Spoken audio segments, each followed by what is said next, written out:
नमस्कार, मी डी.टी. आंबेगावे, मुख्य संपादक सत्य पोलीस टाइम्स.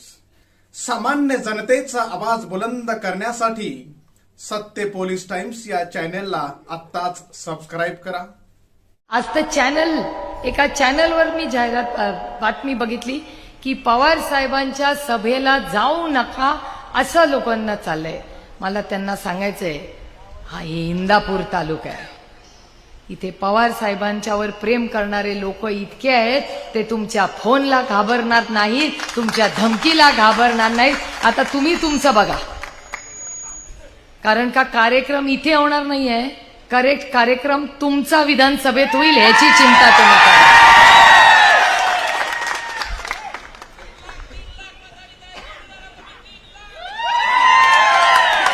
आता ते मतदान ते तू करून घ्यायचं आणि चांगल्या पद्धतीने, त्यांच्यासारखं नाही. आता तुम्ही बघा, आता कुठल्या मशीनीचं मिठू सांग बाबा. Washing machine. अच्छा, ईव्हीएम मशीन. मला वाटलं आजकाल वॉशिंग मशीन, खडी मशीन, ईव्हीएमचं मशीन, काय काय करू बाई या मशीनचं, असा प्रॉब्लेम झालाय.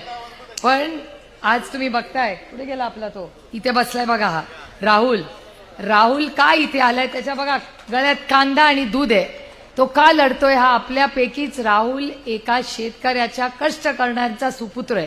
त्याला भाषण करायची इच्छा होती. काय, त्याला कांद्याला भाव मिळत नाही, त्याच्या दुधाला भाव मिळत नाही, म्हणून हा मुलगा आज संपूर्ण महाराष्ट्रात रान पेटवत आहे. कारण का त्याच्या वडिलांच्या कष्टाला भाव नाहीये, ना कांद्याला भाव आहे, ना दुधाला भाव आहे. आता हे नका, 8 रुपये 10 रुपयांनी कांदा विकलाय. आणि खर्च किती आला, किती, एकरी ₹1,00,000 खर्च, हातात पडले 40,000 रुपये. म्हणजे 60,000 रुपयाचा घाटा झाला, तोटा झाला एका एकराला. इथेनॉल पॉलिसी केल्यामुळे 300 रुपये जे तुमचे हक्काचे होते ते तुम्हाला कमी मिळणार आहेत. कुणाला पैसे मिळणार होते, शेतकऱ्याला मिळणार होते. कमी कोणी केले, केंद्र सरकारने केले. त्याच्यामुळे तुम्हाला निर्णय घ्यायचा आहे की तुम्हाला या सरकार बदलायचं आहे का नाही. मला माहिती आहे इंदापूरकर काय करणार आहे. इंदापूरकर फार हुशार आहेत आणि फार स्वाभिमानी आहेत. त्याच्यामुळे माझा विश्वास आहे की बाकी कोणी काही बोललं तरी ह्या वेळी इंदापूरमध्ये जोरदार ही तुतारी वाजणार आहे, ह्याची मला गॅरंटी आहे. लोकसभेला पण आणि विधानसभेला पण. आणि ही एक नांदी आहे. तुम्ही बघा, लोकांना वाटलं की पक्ष काढून घेतला, चिन्ह काढून घेतलं, आम्ही रडत बसू. आमच्या आजी शारदाबाई पवारांनी आम्हाला काय शिकवलं, रडत बसायचं नाही, लढत बसायचं. आणि ही लढाई या भ्रष्टाचाराच्या आणि अन्यायाच्या विरोधात आहे. त्यामुळे लोक काय काय बोलतायत, माझ्याकडे पण येतात जे तुमच्याकडे येतं ते. मला त्यांना फक्त एवढंच प्रेमाने सांगायचंय की घटस्फोट घेऊन 6 महिने झालेत. त्याच्यामुळे माझ्यावर टीका करताना विचार करून टीका करा. कारण का एकाच ताटात जेवत होतो आणि मलिद्यात मी नाही, हा त्या मलिद्यात वाटेकरी मी नाहीये.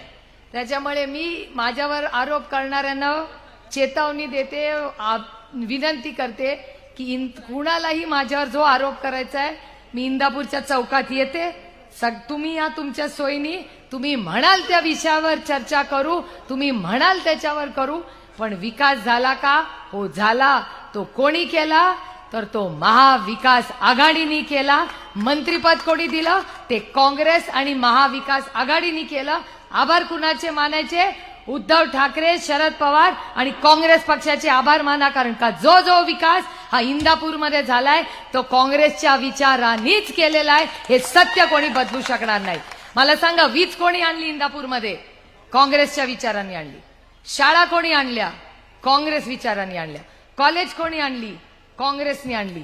बँक कोणी काढली, ज्याच्यावर सगळे आहेत, काँग्रेसनी काढली. अहो, हे मोठं ऑफिस आहे ना, ते पण काँग्रेसचंच ऑफिस आहे की नाही. कारखाने कोणी काढले, काँग्रेसनीच काढले. रस्ते कोणाच्या काळात झाले, काँग्रेसच्या काळात झाले. आणि मोठे सगळे रस्त्याची कामं झाली ना, ती पण काँग्रेस राष्ट्रवादीच्याच काळात झाली, जेव्हा आपल्या इंदापूरकडे लाल दिवा होता. हे लाल दिव्यात इंदापूरचा लाल दिवा कोणी काढून घेतला, भारतीय जनता पक्षाने काढून दिला. आपलं राज्य होतं तेव्हा होता की नाही लाल दिवा, काढून कोणी घेतला? आजच्या सरकारने. करायचं असतं तर आम्हाला द्यायचं एक लाल दिवा इंदापूरकरांना. सामान्य जनतेचा बुलंद आवाज, सत्य पोलीस टाइम्स.